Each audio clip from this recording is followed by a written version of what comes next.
Ok, entonces, hablando un Así poquito más es. sobre el zapoteco, tú aclarabas que lo que hablan ustedes es zapoteco del Valle, ¿no? Entonces, hay más variantes del zapoteco aquí en Oaxaca. Así es. Efectivamente, tenemos variantes por regiones. Realmente Oaxaca es muy, muy, muy, muy rico lingüísticamente hablando. Tenemos variantes regionales, podemos decirlo así, digamos la variante de los valles en general, los valles centrales, del istmo, de la sierra, ¿no? Pero dentro de estas variantes existen otras variantes. Ok, Entonces, pues digamos que la variante de los valles engloba todo lo que está, pues sí, en el centro. Pero dentro de esta misma variante tenemos otras subvariantes, ¿no? Por ejemplo, la variante del Valle de Tlacolula es distinto a la variante de Tachila, por ejemplo, que se encuentra dentro de los valles también. Pero, por ejemplo, es que es todo, todo muy complejo, ¿no? Porque dentro del Valle de Tlacolula, digámoslo así, del distrito, tenemos otras variantes y esas ya son variantes por comunidad.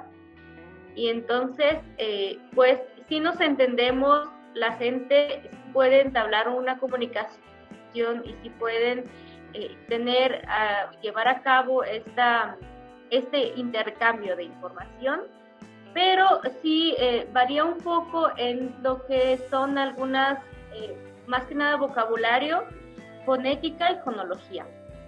Además, dentro de la propia variante, digamos, ya de una comunidad, hablando aquí específicamente de San Miguel, tenemos variantes cronológicas, es decir, que las personas que tienen, no sé, una generación de más de 60 años no habla la misma variante que unos jóvenes de 20 años, por ejemplo, ni es la misma que unos niños que apenas están adquiriendo la lengua, por ejemplo, de unos 5 o 6 años. Varía mucho, cambian algunas cosas, algunas tonalidades, sustituyen alguna palabra por otra, incluso aquí podemos hablar de desplazamiento, ¿no? Como es que la gente, aunque tenga una palabra en zapoteco, muchas veces tienden a usar su equivalente en español. ¿Por qué? Por muchas razones. fíjate que lo que acabas de decir me parece todo muy interesante, pero la última parte, bueno, recapitulando un poquito lo que compartiste sobre que hay variantes del mismo zapoteco del valle, que ya es una variación del zapoteco, hay subvariantes, ¿no? Dentro del valle, ¿no? Y diste varios ejemplos. Pero lo que me pareció muy sumamente interesante y que quizá yo no había aterrizado también, es que acabas de decir que la lengua, su lengua indígena, no tiene un proceso estático, sino tiene un proceso dinámico, que inclusive cronológicamente tiene variaciones, es decir, constantemente se está modificando a través de las generaciones, es lo que yo entendí. ¿Es correcto? Sí, efectivamente.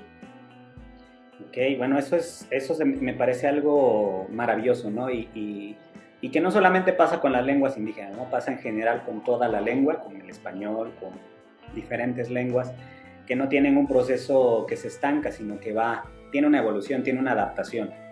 Bien,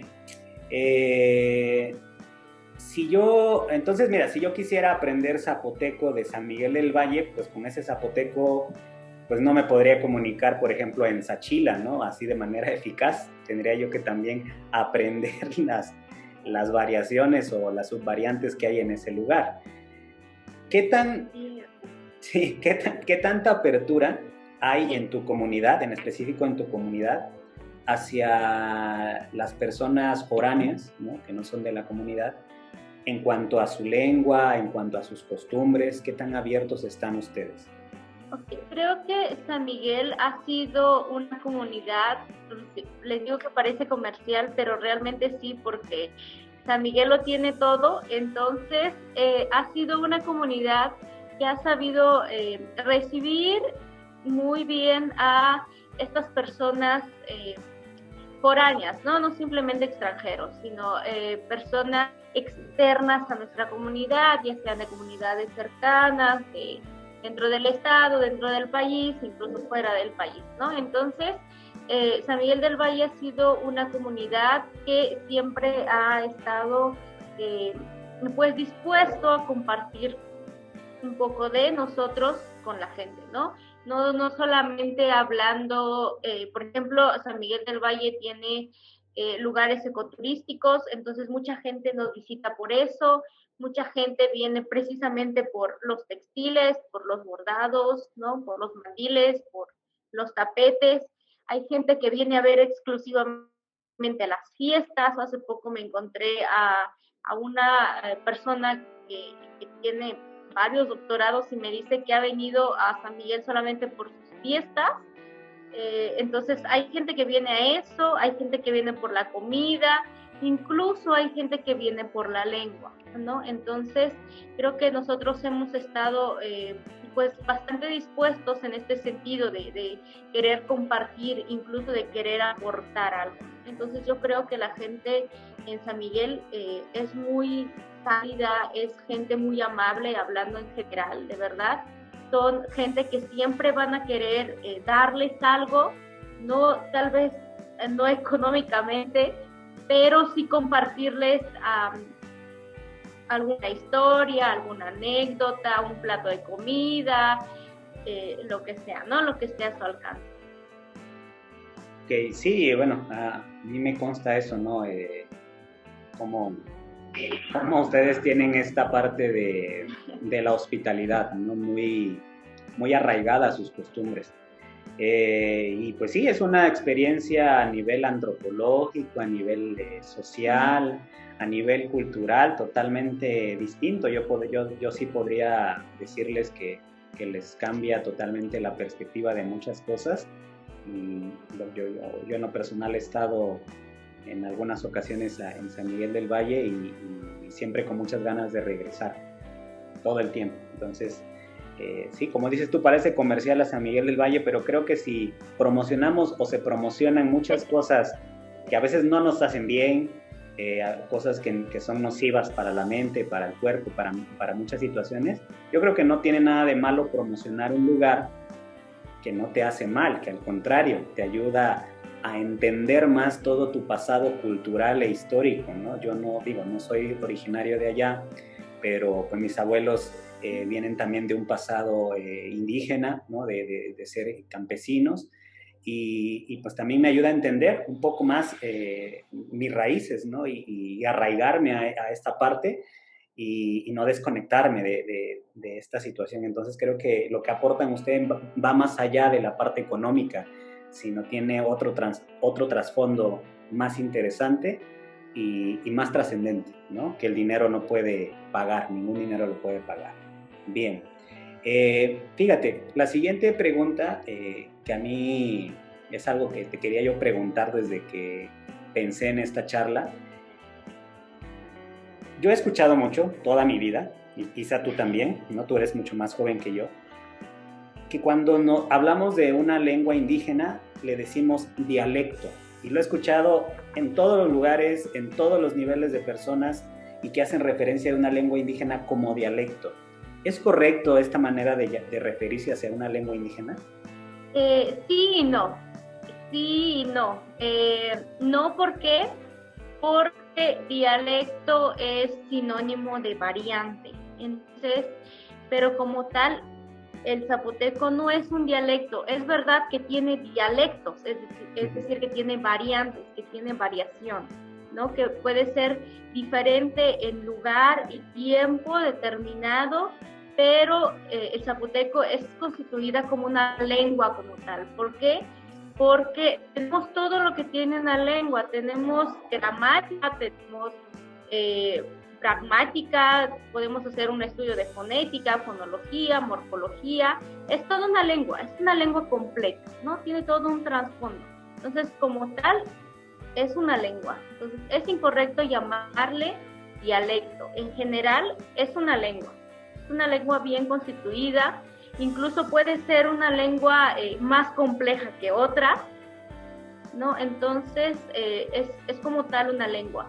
¿Y a qué se refiere el término dialecto? Nuevamente, es una variante. Entonces, yo puedo decir, sí, hablo la lengua zapoteca, pero el dialecto es del valle, como decir, la variante, ¿no? Entonces, pueden ser sinónimos, podemos tomar así, pero cuando se refiere a una lengua, por ejemplo, aquí en lenguas indígenas, como tal, sí se debe hacer mención que es una lengua, no es un dialecto como tal. El español también tiene dialectos, tiene variantes, tiene variación dependiendo del lugar, del tiempo, de las personas que lo estén usando, ¿no? Que estén haciendo uso de este código lingüístico.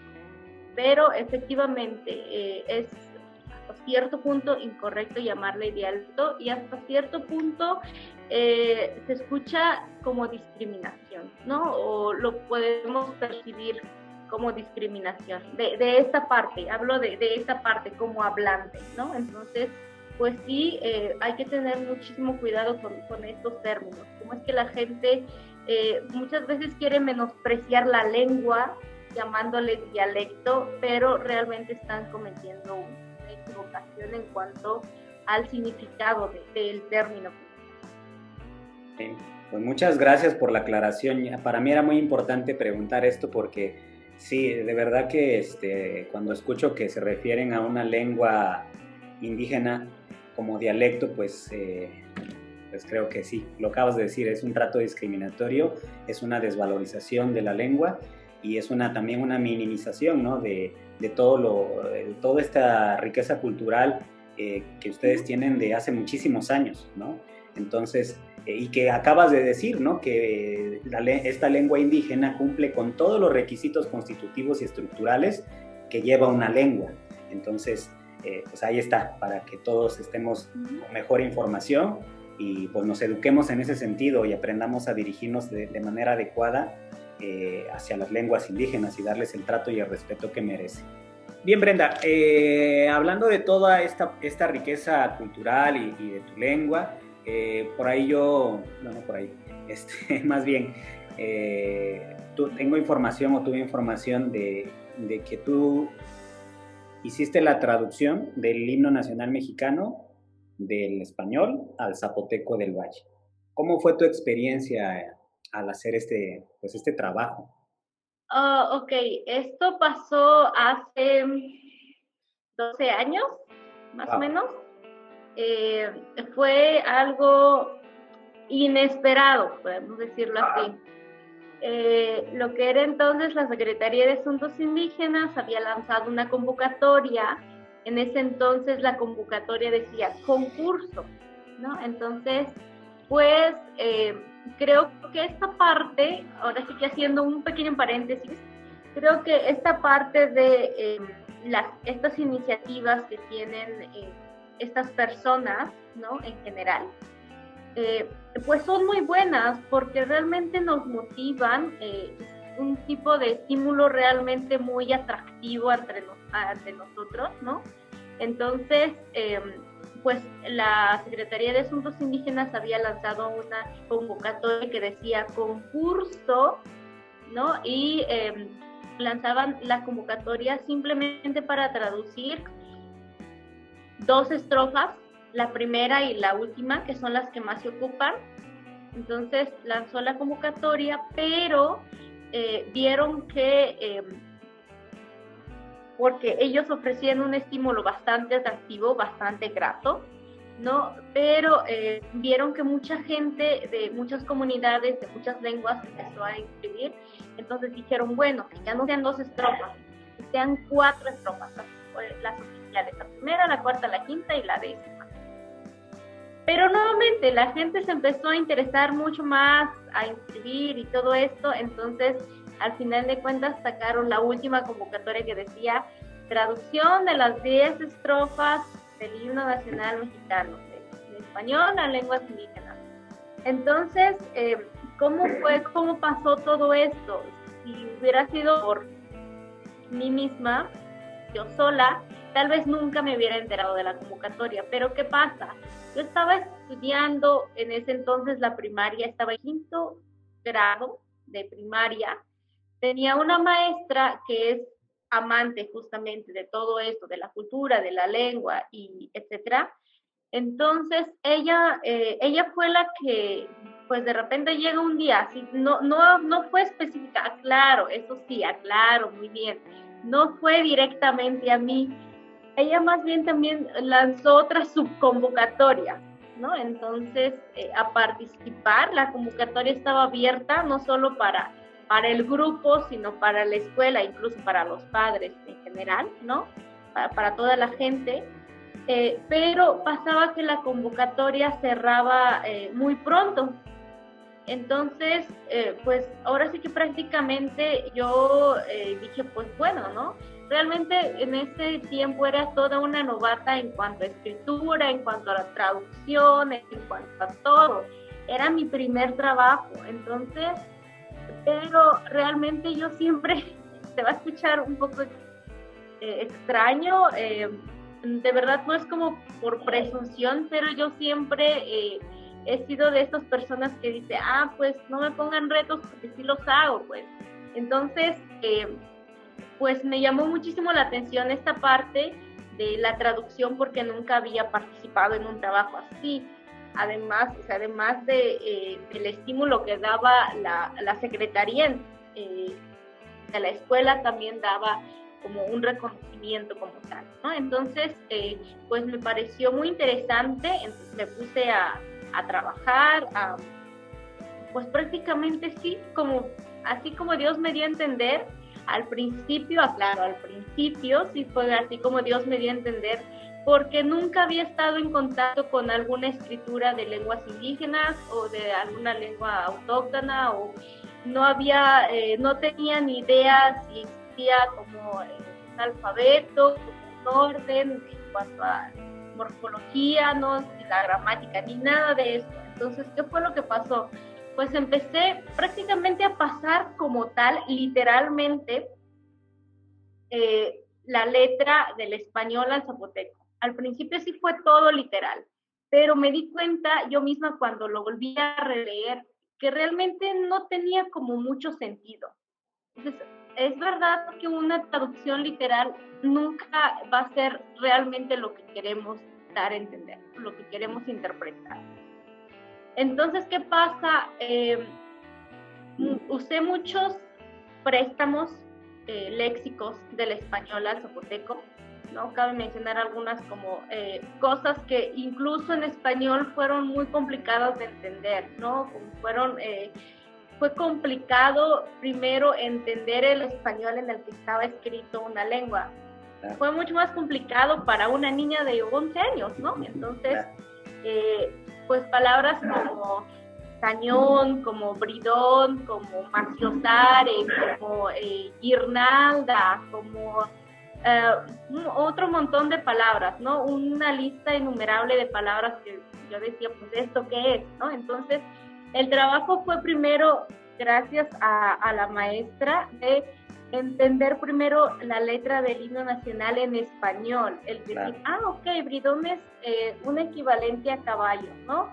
Cañón es esto, maciosar es esto, guirnalda es esto, ok. Entonces, tener prácticamente otro texto a un español un poco más entendible.